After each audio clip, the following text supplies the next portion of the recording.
Hochstein, one of the Miami housewives, and also one of our celebrity judges tonight, right? I'm excited to be here. I used to do this back in the day.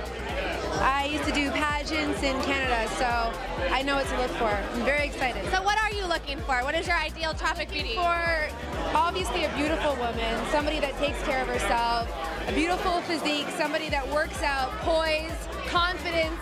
That's a big one. That's basically what I'm looking for. So let's ask a little bit about your Miami housewives. I mean, are you one of the youngest ones on the show? I believe I'm the youngest one in the franchise. Well, you're gorgeous, so I'm sure they're all jealous of you, right? So tell me, what is like your favorite and worst thing about being on TV? My favorite thing is I love the fans. I think the fans are great, and I've had some struggles that I've shared with the world, basically, and these fans were so supportive.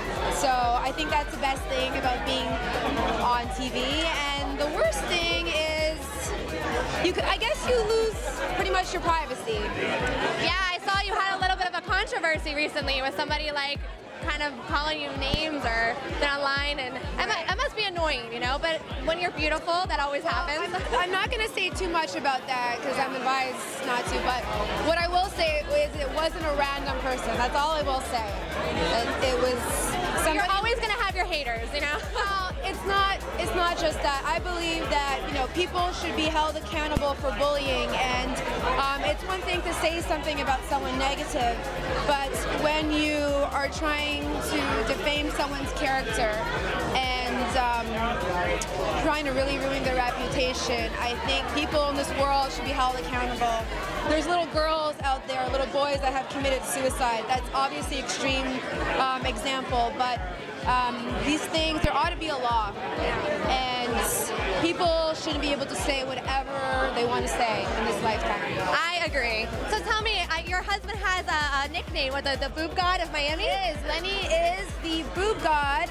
We did not throw that out ourselves. He was dubbed that by someone else, and we like the sound, or I like the sound of it, so I kept it going, and now he's known as the boob god. Obviously, he's the best plastic surgeon in the country. He does more breast augmentations than any one plastic surgeon in the... So he is the boob god, really? Yeah. But he hasn't done your boobs yet or anything, right? He did do mine, and I'm loving it. So having a plastic surgeon as a husband, I mean, does he like come home and be like, hey honey, let's try out this new thing I got, you know? No, absolutely not. Lenny would never ask me or tell me that I needed anything ever.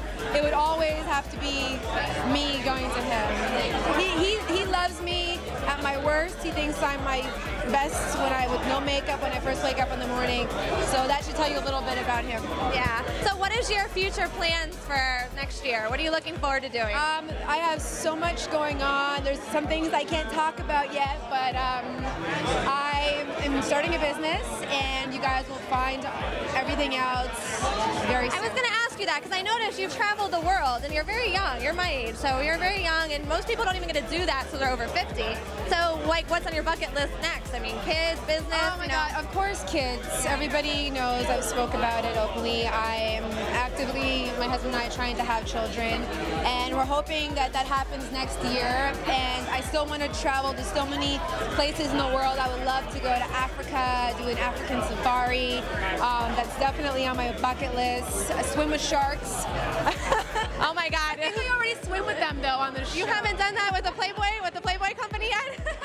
I know they throw girls out for Playboy out with the sharks now. They do that like on TV or something. No, I've never done that. Well, that's awesome. Well, congratulations on all your success, and we look forward to seeing more of you next year. Thank you. Bye.